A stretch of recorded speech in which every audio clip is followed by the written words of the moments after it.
بيبدأ المسلسل مع المحقق مونتيرو وهو بيحكي انه اضطر يسافر لبلد تانية لان محدش قدر يلاقي جوليو اللي اختفى من ايام، وانه كان فاكر ان القضية هتتحل بسرعة، لكن كل الادلة اختفت وجوليو كمان اختفى من غير اي اثر، والبلد كلها كانت بتدور عليه. وبيحكي اللي حصل يوم اختفاء جوليو، وانه الابن الاصغر لوالدته وهو واخوه من الطلبة المميزين في الدراسة، وكان مرتبط ببنت اسمها صوفي وبيحبها جدا، لكن في اليوم اللي اختفى فيه قرر انه مش عايز يخرج معاها وفضل انه يخرج مع اصحابه، وطلب من والدته تكلم صوفي وتقول لها اي عذر علشان يعرف انه يخرج مع صاحبه ليو. والدته وافقت، وبعدها راحت لصوفي وقالت لها ان جوليو مش موجود، وفي نفس الوقت كان هو بيجهز نفسه للخروج. ولما ركبوا العربية كان معاه شوية صحاب منهم بنتين اخوات، وما كانش في اي حاجة غريبة في البداية، والاربعة وصلوا لنادي ليلي اسمه كوكر. ونزل جوليو من العربية وسلم على الموجودين، لكن كان في نظرات غريبة في المكان. ولما عدى من جنب حارس الأمن فضل يبص لنفسه في المراية، وبيقول مونتيرو إن جوليو شاب مميز، يعني أكيد لما دخل الحفلة حد شافه أو اتعامل معاه، وخصوصا إن المكان كان مليان ناس. لكن الغريب إن محدش فاكره، حتى صاحب النادي نفسه، وبيكون ليو مع جوليو وبيفهم إنه عايز يمشي علشان شرب كتير، لكن ليو بيرفض وبيقول إنهم لسه واصلين وراح يجيب مشروب تاني. لكن جوليو بعدها اختفى، واليوم ما شافوش تاني ولا حتى البنات اللي كانوا معاهم. وفي نفس اليوم والدته ما كانتش تعرف انه خرج، ولما دخلت اوضته لقتها فاضيه، فنادت على اخوه إيريك وسالته، لكنه افتكر ان جوليو عند صاحبه. لكن المفاجاه كانت لما ليو اتصل وقال ان جوليو كمان اختفى من الحفله وانه مش لاقيه. وبتروح والدته مع إيريك للمكان اللي اختفى فيه جوليو، وقابلوا صاحب النادي وسالوه عنه، لكن لما شاف صورته قال انه مش فاكره خالص. فاضطرت الام انها تجمع فرق بحث وتدور عليه في كل مكان، حتى لما ظهر مكان فيه جثث في المستشفى راحت تتأكد ان ابنها مش واحد منهم، وكمان بعتت رسائل على التلفزيون علشان الناس تدور عليه. ونزلت الشارع بنفسها وكلمت عدد كبير جدا من الناس، وبدأت تحدد لهم الأماكن اللي ممكن يدوروا فيها. كانت شايفة ان الشرطة مش مهتمة باختفاء ابنها. والمحقق مونتيرو بيكون راكب في العربية وبيشوف الناس وهي بتتجمع علشان تدور على جوليو. والدته بتتكلم وبتقول ان اي حد شاف حاجة في اليوم ده يقولها، لان اكيد ابنها ساب وراه اي اثر حتى لو بسيط. وبينزل مونتيرو يتمشى وسط الناس، وبيشوف فينيسيا والدة جوليو وهي بتكلم الناس وبتأكد انها مش هتوقف البحث عنه. ولما بيروح المحقق على اسم الشرطة بيلاقي الضابط بيحتفل بعيد ميلاده هناك، وبيقدمه لباقي الموجودين،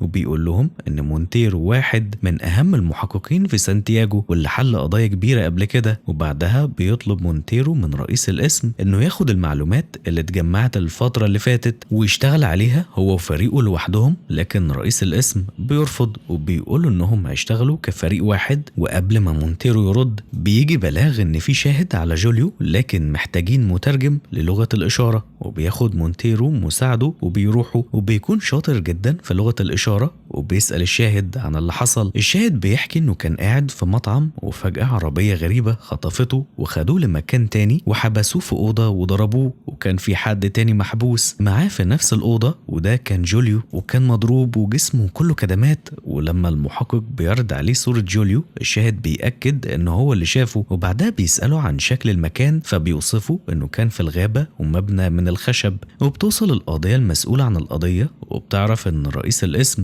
محتاج عدد أكبر من الأفراد ومروحيات للبحث، لكن مونتيرو بيرفض علشان كده هيلفت الانتباه، والقضية بتتضايق من كلامه. ولما بيقول لها انه معاه تفويض مباشر من الرئيس يتصرف بالطريقة المناسبة بترفض وبتقوله ينفذ الأوامر وإلا هتخرجه من القضية. وبيبدأ مونتيرو يجهز الفريق يراقبوا عملية البحث، وبيطلع مع رئيس القسم في مروحية بيدوروا على كوخ لكن مش بيلاقوا حاجة. وبعدها بيروح لبيت جوليو وبيسأل والدته لو في حد ضايقه أو حد طلب فدية، لكنها بتقول إن ابنها اختفى من غير أي أثر ومحدش تواصل معهم خالص، لكنها شاكة في صاحب النادي. وبيروح مونتيرو مع فريقه يراقبوا المكان، وبيلاحظوا الحارس وهو شايل حاجة غريبة في شوال وبيحطها في عربيته وبيمشي بسرعة. وبعدها بيدخلوا النادي وبيقابلوا صاحبه ومراته وبيسألوهم تاني، لكن بيقول إن والدة جوليو جت قبل كده وكلمت الصحافة وقالت إن ابنها اختفى هناك، فاضطروا إنهم يقفلوا النادي ويسحبوا الرخصة لحد ما يلاقوا جوليو وبيسألوا المحقق عن الحارس، فبيرد انه بيشتغل شغلانة تانية دلوقتي وبيستخدم عربيته. وبيرجع مونتيرو وفريقه للمقر. واحد منهم بيقول انه مش فاهم ليه جوليو اتخطف، وخصوصا ان عيلته مش غنية، وبيفترض ان ممكن يكون الموضوع له علاقة بالاتجار بالبشر او سبب تاني. لكن مونتيرو بيكون مركز جدا مع الحارس وبيخلي حد من فريقه يراقبه. وبنشوف المساعد وصل الحارس اللي كان بيبيع حطب وبيمثل انه زبون وعايز يشتري، وبيسأله لو شاف حاجة يوم اختفاء جوليو. وفي الاول الحارس بيكون قلقان، لكن بعدين بيقول ان جوليو كان متهور ودخل الغابة وهو سكران، ولو بيدوروا عليه لازم يبدأوا من الغابة. وفي نفس الوقت صوفي بتقابل والدة جوليو وبتديها صور ليهم مع بعض. والدته بتسألها لو في حاجة ممكن تكون مش عارفاها عنه، لكن صوفي بتقول انها تعرفه من 4 شهور بس ومش عندها معلومات كتير عنه. وبتمشي فينيسيا وبتفضل تعلق صور جوليو في كل مكان،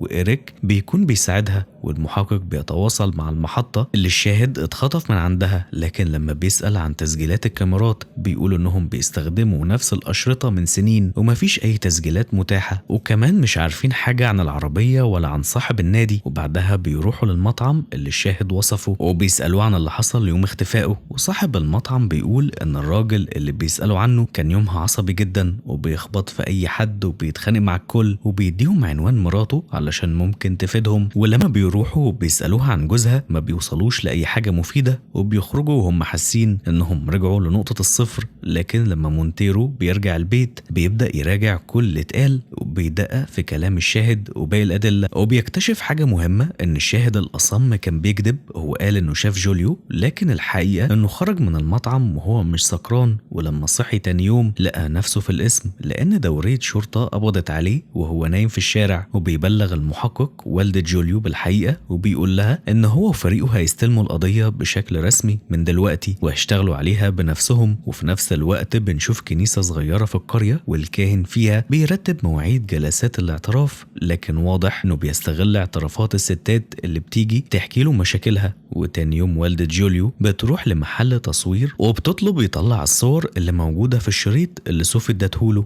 اما الكاهن ففجأة بيطلب من الشخص اللي جاي يعترف انه يتكلم، ولما بيسأله عن اللي جاي يقوله بيتفاجئ ان الصوت ده صوت مونتيرو اللي بيقول ان الناس بتحب تخبي اسرارها. لكن الغريب ان 300 شخص كانوا في الحفلة ومحدش فيهم شاف او عرف حاجة عن جوليو. ساعتها الكاهن بيتوتر جدا اول ما بيسمع اسم جوليو، بيبقى واضح انه عارف حاجة ومخبيها.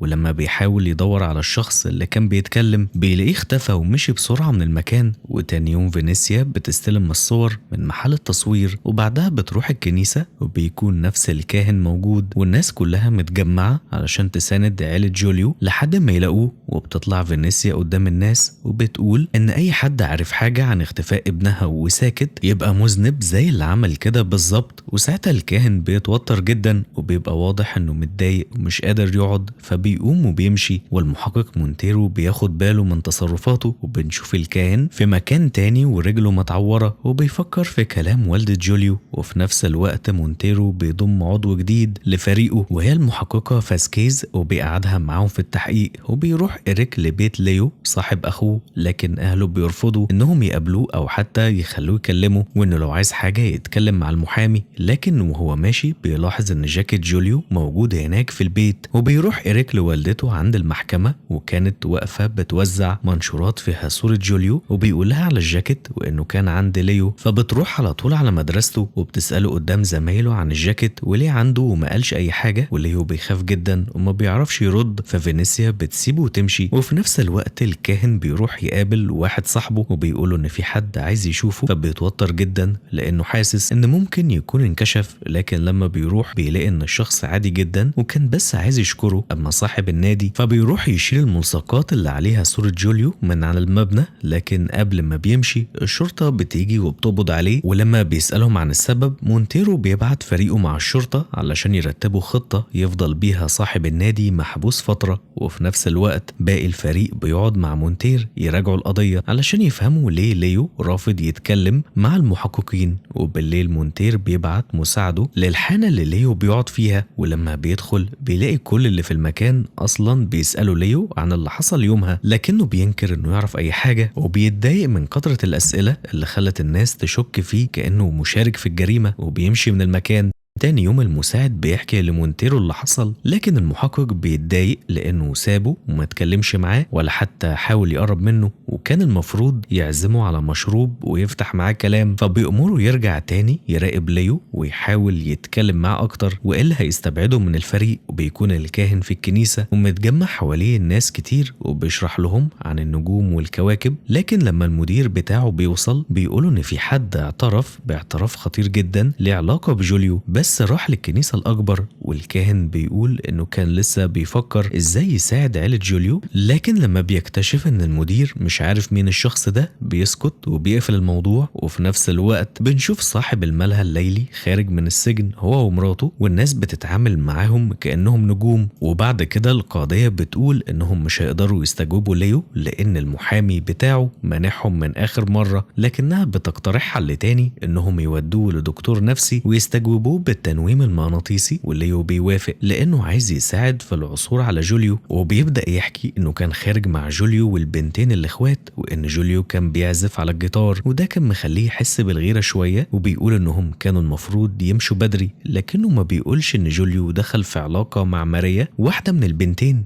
وبيكمل إنهم راحوا النادي الليلي وهناك فضل يشرب لحد ما فقد وعيه وما بقاش فاكر أي حاجة بعدها. ولما الدكتورة بتسأله عن آخر حاجة فاكرها بيقول إنه شاف جوليو بيرقص وإن صاحب النادي ضربه فجأة، وبناء على كلامه بيروحوا يفتشوا بيت صاحب النادي وبيدوروا حتى في البحر على جثة جوليو لكنهم ما بيلاقوش أي حاجة. ولما مونتير بيرجع بيقرر يجرب بنفسه كمية المشروب اللي قال عليها ليو، وبيكتشف إن بعد نص الكمية بس الواحد مش بيكون قادر يتكلم أصلا، وده معناه إن ليو كان بيكذب. وبيروح له المحقق وبيخليه يركب مع العربية وبيسأله ليه ساب صاحبه وليه كذب، وليو بيكون مرعوب وبيعترف إنه كان بيتخيل المشهد ومش حقيقي. ساعتها مونتير بيطرده من العربية وبيتضايق جدا. وفي بيت جوليو إريك ووالدته بيقروا رسائل الناس اللي بعتوها بشكل مجهول، لكن الصدمة إن أغلبها كان فيها شماتة أو كلام شديد. فالأم بتتعب وبتدخل تنام وبتسيب إريك يكمل القراءة لوحده. وتاني يوم فينيسيا بتروح تقابل مونتير وبتقوله إن نفس الناس اللي كانت بتتعاطف معاها هم نفسهم اللي بعتوا الرسائل السيئة دي. وبينزل المحقق من العربية وبيشوف إن فينيسيا عملت مظاهرة قدام اسم الشرطة علشان شايفة إنهم فشلوا في إنهم يلاقوا ابنها، وده بيخلي مونتيرو يضغط على نفسه أكتر وبيفضل يراجع كل اللي حصل من الأول لحد ما بيوصل برضه لحاجة مهمة، وإن الكاهن عارف حاجة أكيد. بيروح له الكنيسة وبيواجهه بشكل مباشر وبيقوله إنه عارف إن في حد اعترف له بالجريمة ولازم يقول الحقيقة. وبيبدأ فريق المحقق يجمع كل المعلومات عن الكاهن وبيكتشفوا إنه اسمه أندرياس وإن أهله ماتوا ومفيش غير أخته وهو مش متجوز. لكن المشكلة إن المحقق لو حاول يضغط عليه أو يدخله في تحقيق رسمي الحكومة هتمنعه، لأن الكاهن ما ينفعش يكشف أي اعترافات اتقالت له. فبيقرروا إنهم يراقبوه. واحد من الفريق بيروح يراقب الكنيسة اللي بيشتغل فيها وبيلاحظ إنها في مكان قريب من الأغنياء والفقراء في نفس الوقت، وعلشان كده دايما زحمة. وبيوصلوا لمعلومة إن أندرياس هيكون موجود في كنيسة تانية علشان يبارك حفل زفاف، فبيروحوا هناك وبيراقبوه. لكن المفاجأة إن صاحب النادي ومراته موجودين كمان في نفس المكان. وبعد ما أندرياس بيخلص كلامه في الفرح بيقعد مع الضيوف وبيسمع رأيهم في اختفاء جوليو، وبيبقى واضح إنه عارف حاجة لكنه مش قادر يعترض أو يتكلم. ولما المحقق بيقرب منه أندرياس بيقوم فجأة وبيمشي من المكان. وفي بيت فينيسيا كانت ناوية تنزل تدور على جوليو مع كاهن جديد، لكنها بتطلب من إريك يجي معاها علشان ما تروحش لوحدها مع شخص غريب وإنها لسه خايفة. لكن إريك بيقول إن عنده التزامات بالليل ومش هيقدر يجي، فبتتضايق جدا من رده ومش بتوافق، لكنه بيصر على موقفه بيمشي. وفي الحفلة بيقرب صاحب النادي الليلي من المحققة فاسكيز وبيقول لها إنه عارف إنها من الشرطة وبيعرض عليها ترقص معاه، لكنها بترفض وبتفضل مركزة مع منسق الموسيقى. وفي نفس الوقت فينيسيا بتوصل للملهى ومعها وسيط روحي وبيقول انه بيدور على جوليو عن طريق الطاقة الروحية، وبيفضل يدور في المكان لحد ما بيلاقي القبو وبينزل له. وفي الاخر بيقول ان جوليو كان هنا وشاف حاجة ما كانش المفروض يشوفها وده سبب الخطف. وفاسكيز بتروح تتكلم مع منسق الاغاني من غير ما تقول انها من الشرطة وبتحاول تخدعه وتمدحه في الشغل، فبيرد وبيقول انه اصلا ما كانش موجود الليلة دي وان صاحبه ألين هو اللي كان شغال يومها لكنه اختفى من وقت اختفاء اختفاء جوليو ومحدش عارف عنه حاجة. وفي نفس الحفلة مونتيرو بيكون بيتكلم مع مدير أندرياس في الكنيسة وبيحاول يكسب بثقته، لكن لما أندرياس بيوصل بيطلب من المحقق يبعد عنه، ومونتير بيرد انه مش محتاج منه حاجة وبيستمتع بوقته بس. وفينيسيا بتكمل مع الوسيط الروحي، بيخرجوا للغابة والوسيط بيقول ان جوليو خرج من الملهى وده مش اخر مكان كان فيه، وبيكملوا البحث لحد ما بيدخلوا مكان مهجور وبيلاقوا ان في سلسلة واقعة على الارض. وفينيسيا بتتأكد انها بتاعت ابنها وبتحس انها قربت توصل له. وفي نفس الوقت إيريك بيكون خارج من البيت وبيلاقي الصحافة في كل مكان، فبيحاول يبعد عنهم، لكن مونتير بيوقفه وبيدخله العربية وبيسأله عن فينيسيا، فبيقولوا انه سابها في النادي الليلي مع الوسيط الروحي. فالمحقق بيعنفه لانه سايب امه لوحدها. وفعلا فينيسيا بتكون مع الوسيط وعلى وشك تدخل نفق قديم في الغابة، لكن لما بيدخلوا بيلاقوا حيوان ميت وريحة وحشة جدا، فبيخرجوا بسرعة. وساعتها بيوصل مونتيرو مع فريقه وبيقبضوا على الوسيط، وبيقول لفينيسيا انه نصاب ولازم يبعد عن القضية، لكنها بتتعصب لانه الوحيد اللي اداها امل. ومونتيرو بيقول انها تسأل إيريك عن مكانه وبيمشي. وفينيسيا وهي سايقة بتكون مش مركزة وبتخبط حيوان في الطريق، لكنها بتكمل عادي وبتروح لإيريك في امتحان المحاماة اللي كانت نسيته، وبتشوف انه نجح وبقى محامي. وفي نفس الوقت مونتيرو بيقابل كاهن وبيطلب مساعدته علشان يعرف مين الشخص اللي اعترف بجريمة خطف جوليو. اما اندرياس فبيتكلم مع مديره وبيشتكي من ضغط المحقق عليه، لكن المدير بيقوله ان الاهم دلوقتي يساعدوا عيلة جوليو. واندرياس بيرفض لانه ملتزم بسرية الاعتراف، لكن المدير بيفاجئه ان رئيس الكنيسة طلب منه يلازم فينيسيا وابنها ويساعدهم نفسيا. وفعلا بيروح اندرياس لبيتهم وهم ما كانوش يعرفوا حاجة عن الموضوع ده. وفي مكان تاني فاسكيز والفريق بيروحوا حفلة فيها ألان وبيستنوا لحد ما بتخلص، وبعدين بيطردوه لحد ما بيقبضوا عليه. وفي الأول بيقول إنه كان خايف، لكن بعدين بيبدأ يحكي الحقيقة وبيقول إن الحفلة كانت عادية لحد ما صاحب النادي طلب إنه يغير نوع الموسيقى، ودخلت مجموعة ناس غريبة أول مرة يشوفهم. وبعد شوية حد رمى عليه مشروب وكان ممكن يموته، وبيوضح إنه سكت قبل كده لأنه كان خايف لأن المجموعة دي لسه حرة ولو اتكلم كانوا هيقتلوه. وبيقولوا إنه لما خرج يدخن شاف نفس المجموعة بتطارد شخص في الغابة، وبعدها عرف إن الشخص ده كان جوليو وإنهم كانوا بيجروا وراه وبيضربوه بعنف. تاني يوم مونتيرو بيتفق مع فريقه إنهم هيعيدوا استجواب كل اللي كانوا في الحفلة، لكن المرة دي هيسجلوا كل حاجة فيديو. وبيبدأوا بليو اللي بيقول إن يومها خلط مشروبات كتير مع بعض وفي الآخر ما بقاش مركز في كل اللي بيحصل. وبيقول إن جوليو اختار البنت اللي كانت عاجبة ليو لكنه ما حسش بغيرة بس اتضايق شوية. وبعدها بيسألوا بنت اسمها كاتلينا وبتقول انها رقصت مع جوليو لكنها مش عارفة اذا كان تحت تأثير مخدرات ولا لا. وبعد كده بيكملوا التحقيق مع باقي الحضور وبيسألوا جابرييل اللي بيقول انه بعد ما الحفلة خلصت راح حفلة تانية مع اصحابه، وبينادوا على صاحبه كاميليو وبيأكد نفس الكلام. ولما بيسألوا جابرييل عن جوليو بيقولوا انه ما يعرفش عنه اي حاجة خالص. وبعدها بيسألوا بنت اسمها دانييلا وبتقول ان جابرييل اتخانق معاها في الحفلة علشان كانت بترقص مع واحد تاني اسمه كارلوس، وبيستجوبوا كارلوس وبيقول انه بسبب علاقته بدانييلا خرج من الحفلة، ولما وصل لقى عربيته مخدوشة وافتكر ان جابرييل هو اللي عمل كده. وبيكمل كلامه وبيقول ان مجموعة من اصحاب جابرييل هجموا عليه في جراج العربيات وفضلوا يطاردوه لحد الغابة. والمحقق بيروح لبيت جابرييل وبيسأله عن خدش عربية كارلوس، فبيعترف ان هو اللي عمل كده، لكن مونتير بيفاجئه بمعلومة مهمة وان كارلوس بيستخدم ايده الشمال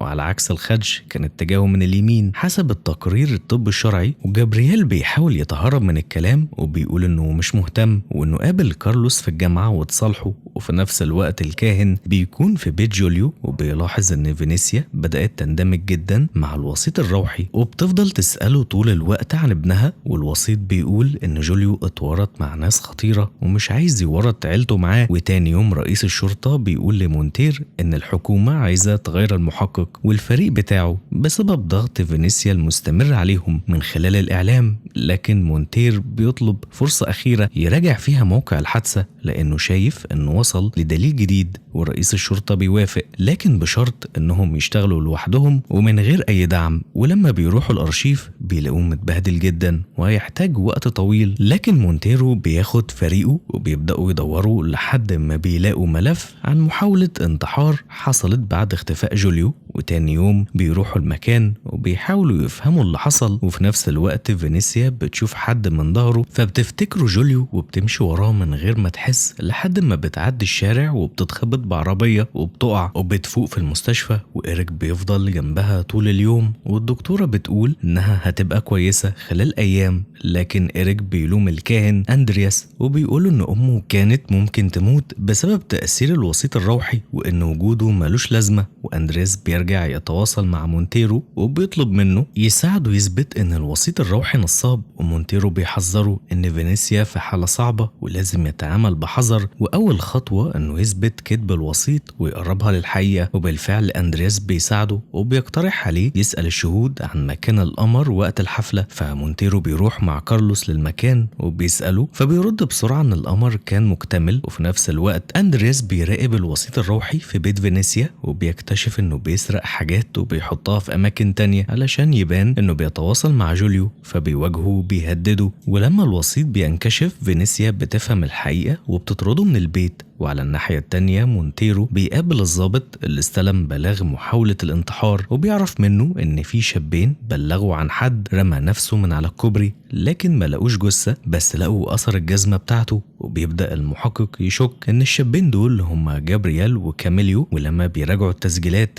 بيكتشفوا إن جابرييل اتصل بالطوارئ قبل حتى ما يقابل صاحبه، وبيسمعوا المكالمة اللي بتكشف إن جوليو رجع للنادي الليلي قبل ما يختفي، وإن في مشكلة تانية حصلت هناك ومحدش بيتكلم عنها. وبيرجعوا يمثلوا الأحداث وبيوصلوا لسيناريو إن جوليو شاف جابرييل وهو بيخرب عربية كارلوس، ولما كارلوس سأل جوليو بيعترف على جابرييل فاعتبروه إنه واشي وقرر ينتقم منه وخطفه. واحد من الفريق بيفتكر مكالمة تانية وبيلاقوا إن جابرييل كان بيتكلم مع واحدة اسمها ميرسي وبيعزمها على حفلة في الغابة، فبيبعتوا واحد من الفريق يتسلل هناك باسم خوليان وفعلا بيتعرف على ميرسي. وفي نفس الوقت ومونتيرو بيروح لخوليان وبيسأله عن التقدم، لكنه بيقول إنه لسه متعرف على ميرسي من وقت قريب. فالمحقق بيهدده إنه لو ما جابش معلومات قبل نهاية الأسبوع هيخرجوا من القضية. وتاني يوم خوليان بيقضي اليوم كله مع ميرسي علشان يقرب منها ويعرف تفاصيل أكتر، لكن بالليل جابرييل وكاميليو بيقربوا منه وبيسألوه مين اللي عزمه أساسا، فبيقول إنها ميرسي. وبعدها بيرجع لها لكنه بيلاقيها متوترة ومصدومة،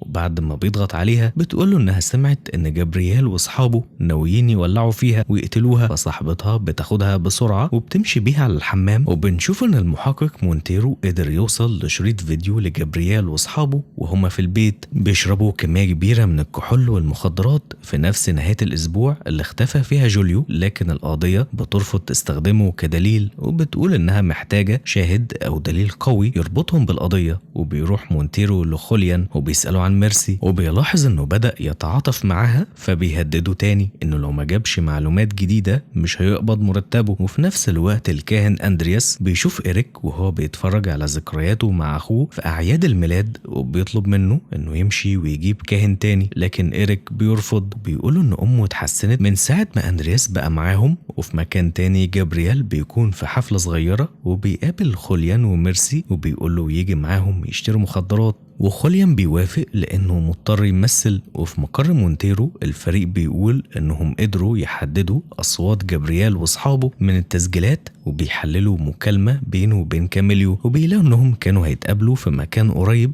لكن مونتيرو بياخد باله إنهم بيتكلموا لكن طريقتهم بقت غريبة وبيفهم إن جابرييل شك إنهم متراقبين وكشف الموضوع. وفي نفس الوقت خوليان بيكون ماشي في المكان اللي جابرييل قاله عليه وبيحس إن في حد بيراقبه، وفجأة بيظهر جابرييل وأصحابه وبيهجموا عليه، لكن بيطلع إن ده مجرد اختبار علشان يتأكدوا بس إن هو مش جاسوس. وعلى الناحية التانية مونتيرو بيطلب من أندرياس إنه يخلي عيلة كاميليو تيجي الكنيسة علشان يكونوا مرتاحين هناك وممكن يتكلموا، وفعلا بيوافق. ولما بيجوا بيطلبوا إن ابنهم ما يتورطش في القضية، والمحقق بيبدأ يسأل كاميليو ليه مشيوا بدري من الحانة، فبيرد إن جابرييل كان متضايق بسبب حاجة تخص حبيبته السابقة ومشي بسرعة ولما بيسأله عن خدش عربية جابرييل بيقول انه ما يعرفش اي حاجة. كمان بينكر معرفته بسبب اتصال جابرييل بالشرطة، لكن التوتر بيبان عليه وعلى اهله بشكل واضح. وساعتها مونتيرو بيهددهم انهم لو اتستروا على مجرم هتوصل العقوبة ل 15 سنة، فبيخافوا جدا وبيمشوا. وبعدها المحقق بيروح لخوليان وميرسي وبيقبض عليهم، وخوليان بيمثل انه مش فاهم حاجة علشان يكسب ثقة ميرسي اكتر. ومونتير بيطلب منهم يحكوا كل اللي يعرفوه عن اختفاء جوليو. وقتها ميرسي بتوافق تروح مع المحققين وتقابل القاضية وتحكي لهم كل حاجة، لكن اول ما بتوصل وبتتسأل عن اختفاء جثة جوليو وان جابرييل كان عايز يحرقها بتنكر وبتقول انها ما تعرفش حاجة وبتغير الاقوال، وده بيعطل خطة مونتير للقبض عليه. وفي الكنيسة اندرياس بيدخل وبيلاقي مديره بيقولوا ان الناس بتموت بسبب الاسرار اللي مستخبية. وفجأة جابرييل وصاحبه بيجوا وبيرموا طوب على الكنيسة، فاندرياس بيجري وراهم لكن ما بيلحقهمش وبيرجع تاني. وفي نفس الوقت مونتيرو بيكون في المكتب بيدور على حاجة وبيسمع فاسكيز وهي بتتكلم في التليفون وبتقول انه محقق فاشل ومحدش بقى يثق فيه حتى الفريق بتاعه، وانها مش حابة تشتغل معاه. الكلام ده بيأثر فيه جدا. فتاني يوم الفريق بيلاقي مونتير جاهز للخروج، لكنه قبل ما بيمشي بيسأل لو حد فيهم معترض،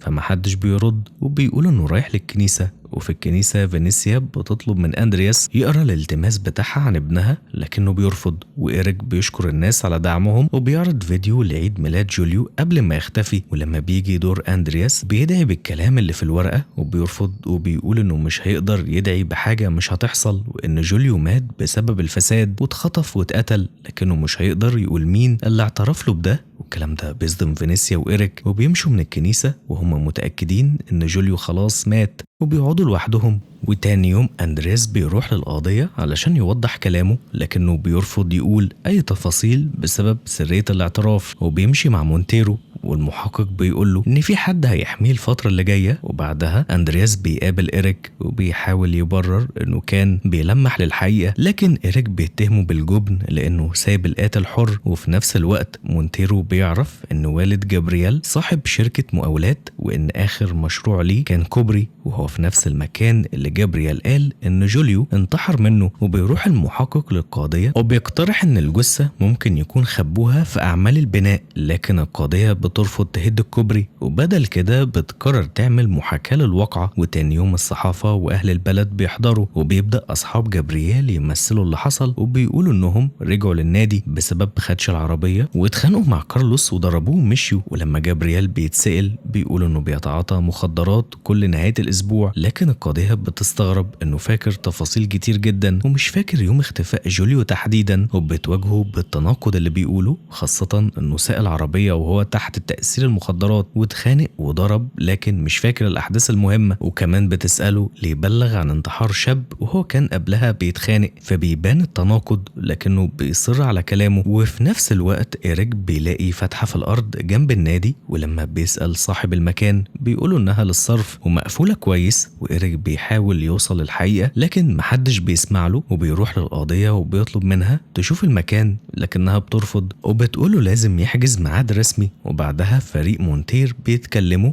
انهم ما خدوش اجازه من سنه، لكنه بيقول انهم هيكملوا لحد ما يقفلوا القضيه دي. وفي اللحظه دي القاضيه بتتصل وبتقوله انهم قبضوا على جابرييل واصحابه بتهمه تعطيل سير العداله. ومونتيرو بيحس انه اخيرا بدا يقرب من الحل. وتاني يوم بيروح مع اندرياس لمكان لقوا فيه جثه، لكن اندرياس بيأكد في الطريق ان دي مش جثه جوليو، وفعلا لما بيوصلوا بيتأكد. وفي نفس الوقت إيريك بيروح للقاضيه تاني وبيقول لها ان الفتحة اللي لقاها في النادي هي مصرف، ممكن الجثة تكون هناك، لكنها بتعترض وبتقول ان الشرطة فتشت المكان كويس وبتحاول تطمنه انهم هيلاقوا جوليو قريب جدا. ولما إيريك بيرجع للنادي الليلي بيلاقي ان صاحبه بدأ يتصرف بغرابة وبيهده علشان التجديد. وفي نفس الوقت مونتيرو بيكون في المقر وبيعرف ان الفريق كله مصمم ياخد اجازة، لكن فجأة بتجيله مكالمة انهم لقوا جثة جديدة، فبيقرر يسيب الفريق يرتاح وبيروح هو لوحده. ولما بيوصل بيتصل بأندرياس وبيسأله لو الشخص اللي اعترف له قال له ان جثة في الغابة ساعتها، ولأول مرة أندرياس بيعترف وبيقول إن جثة جوليو فعلا في الغابة، وبيوصف له مكانها بالتحديد. وفعلا فريق الأدلة الجنائية بيبدأ يطلع متعلقات جوليو من المكان اللي كان مدفون فيه. وبالليل أندرياس بيكون قاعد لوحده في الكنيسة لحد ما بيجي واحد من أهل القرية وعايز يعترف له بحاجة خطيرة جدا، وبيقول إن الموضوع بينهم هما الاتنين بس. لكن أندرياس بيرفض وبيقول إن المكان مش مناسب لأنه عارف إن في حد من فريق المحقق بيراقب الكنيسة. فالراجل بيخرج بسرعة، ومساعد مونتيرو بيكون بيراقب العربية اللي خرجت وبيمشي وراها لحد ما بتوصل لمكان فيه شباب كتير، وهناك شاب غامض بيركب مع الراجل ده العربية وبيمشوا. وخوليان بيكمل مراقبتهم علشان يعرفوا هم رايحين فين. وبيحكي مونتيرو ازاي لقوا جثة جوليو، وبيقول ان مجموعة من العمال بعد ما خلصوا شغلهم لقوا جمجمة مدفونة في الارض، فقرروا يطلعوها ويحطوها على وتد كنوع من الهزار وعلشان يبينوا ان المكان مرعب وبيخوفوا الناس اللي بتعدي. لكن بعد كده واحدة من العائلات كانت ماشية في طريقها للنهر، ولما شافوا الجمجمة خافوا جدا فبلغوا الشرطة على طول. وتاني يوم خوليان بيروح الجامعة اللي فيها جبريال، وبيلاحظ ان المدرس اللي كان بيراقبه موجود، فبيقرر يدخل يحضر محاضراته. لكن فجأة المدرس بيوقف الشرح وبيمشي من غير سبب، والطلبة بيحكوا لخوليان ان المدرس ده مهووس بجوليو من زمان، وكان بيطلب منهم يجيبوا له صور ليه ويديهم درجات مقابل كده. وكمان بيقولوا انه كان عنده مساعد وكان بيتصل بيه كل يوم جمعة بالليل، ولما عرف انه اتجوز غير معاملته معاه وطرده. وخوليان بيفهم من كلامهم ان ميول المدرس دي مش طبيعية خالص، وانه كمان بيستدرج شباب من المدينة لبيته، وانه زار الكنيسة اللي فيها أندرياس قبل كده. فبياخد منشور من المتعلقين في الجامعة علشان يعرضوا على الفريق، ولما بيرجع لهم بيشرح كل اللي عرفه، وان المدرس كمان مسؤول عن الندوات اللي بتتعمل كل سنة لدعم عيلة جوليو، وان جوليو نفسه كان شاكك فيه وبيحاول يراقبه. وفي نفس الوقت مونتيرو بيكون عند الطبيب الشرعي وبيعرف ان مفيش اي كسور في جسم جوليو، ومستنيين نتيجة تحليل السموم، وده بيفتح احتمال ان في طرف ثالث في القضية. وبيروح يبلغ فينيسيا وإيريك بالنتيجة، وبيقول لهم ان ممكن اهالي المتهمين يستغلوا ضعف الادلة ويطلعوا براءة. وفينيسيا بتنهار وبتمشي وهي حاسة ان كل حاجة بتضيع وانها مش هتعرف تاخد حق جوليو. ومونتيرو بيحاول يمنع القضية انها تفرج عنهم، لكنها بتقول ان مفيش اي دليل كافي. فبيروح السجن قبل ما يخرجوا جابرييل، وبيحاول يضغط عليه ويهدده علشان يتكلم، لكن جابرييل بيفهم انهم لسه مش عارفين القاتل، فبينادي على الحراس. ومونتيرو والمساعد بتاعه بيخرجوا بسرعة، والمساعد بيقول ان الفترة اللي فاتت كانت صعبة جدا عليه وبيحاول ينصحه، لكن مونتير بيرفض يسمع وبيقول ان هو اللي يتحمل مسؤولية فشل القضية، وبيرفض حتى يسمع فكرتهم عن المدرس. وفي نفس الوقت إيريك ووالدته بيروحوا المشرحة مع أندرياس وبيشوفوا جثة جوليو اللي مش فاضل منها غير العظم بس. وأندرياس بيأكد ان هو وفينيسيا بتتأكد تماما ان ابنها مات، وبتفضل تفتكر اخر يوم شافته فيه. وبعدها خوليان بيرجع الجامعة بيراقب المدرس، لكن بيقابل ميرسي اللي بتهاجمه وبتقول انه خدعها وسابها لوحدها، وفجأة بتفضحه قدام الكل وبتقول انه من الشرطة. وخوليان بيهرب بسرعة وبيرجع شقته، وهناك بتقابله فاسكيز وبتقوله ان ده كان ممكن يحصل، وان المهم دلوقتي يكمل مراقبة المدرس برا الجامعة، وبتقترح عليه انه يمثل انه زيه علشان يقرب منه. وتاني يوم خوليان بينجح في خداع المدرس وبيقنعه وبيركب معاه العربية علشان يقرب أكتر ويعرف الحقيقة. لكن أول ما خوليان بيسأل المدرس عن جوليو، المدرس بيتوتر جدا وبيهرب بسرعة من المكان وبيسيبه واقف لوحده. فتاني يوم الشرطة بتفرج عن جابرييل وأصحابه، لكن الصحافة بتكون مستنياهم، وجابرييل بيستغل الفرصة وبيقول إن المحقق مونتير هو السبب في حبسهم وإنه كان بيدور على الشهرة بس. وفي نفس الوقت فينيسيا وإيريك بيتكلموا قدام الناس وبيقولوا إن الحكومة متورطة في القضية، وإن لحد دلوقتي مفيش قاتل رغم إن جثة جوليو ظهرت. وكمان بيشككوا في دور الكنيسة. وأندرياس بيسمع الكلام ده، وبعدها مديره بيقابله وبيقولوا إن في اتهامات إن أندرياس بيتعرض لسوء معاملة،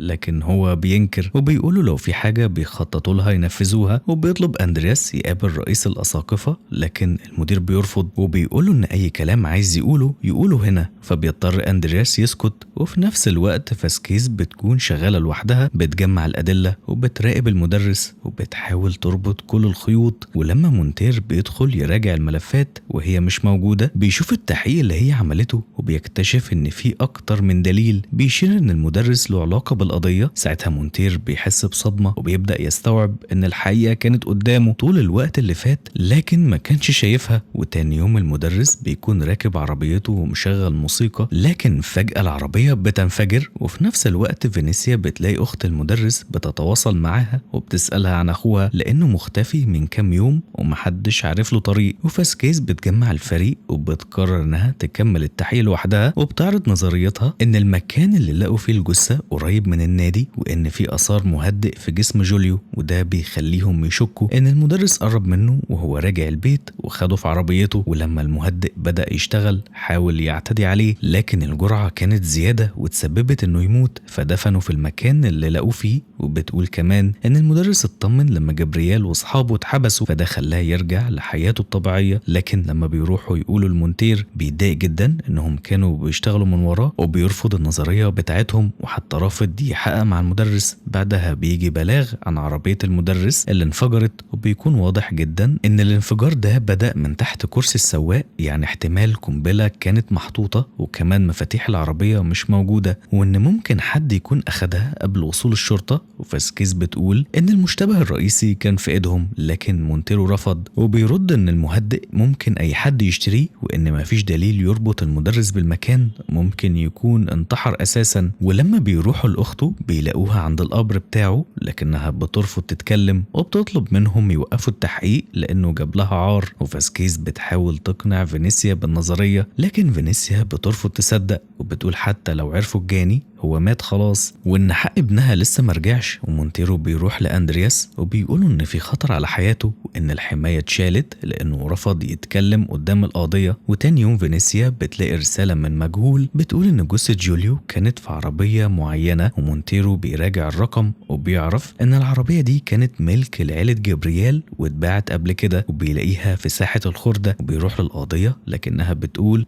على مفاجأة صادمة ليه إنها مجبورة تستقيل، وإن ممكن هو كمان يتوقف عن العمل. وبيبدأوا ينقلوا الفريق كله. وفي نفس الوقت أندرياس بيعرف إن الشكوى اللي كانت ضده كانت كذب، وإن مديره كان بيخدعه، وإن في اتفاق للتخلص منه هو كمان. فبيقرر يسافر الفاتيكان وبيطلب الإعفاء من سرية الاعتراف علشان يقول الحقيقة، لكن البابا بينصحه إنه لو عمل كده هيدخل في طريق ضلمة جدا، وإن كشف السر هيكلفه كتير جدا. وأندرياس بيرجع مكسور وحزين وحاسس بالندم، لكنه في النهاية مش هيقدر يقول اسم القاتل. ولما بيقابل فينيسيا وإيريك ومونتير الكل بيكون مستني الحقيقة، لكنه بيقول إنه ما أخدش الإذن ومش هيقدر يتكلم. مونتير بينهار وبيترجاه، لكن أندرياس بيرفض. وفي النهاية فينيسيا وإيريك بيقرروا إنهم طول ما هم عايشين هيفضلوا يدوروا على الحقيقة، لكن سر القاتل لسه مدفون وأندرياس لسه محافظ عليه. ولهنا بيخلص المسلسل. ولو عجبتك الحكاية عرفني تحت في التعليقات، واعمل لايك واشتراك للقناة علشان يوصلك كل جديد. وبس كده، أشوفك الفيديو اللي جاي. سلام.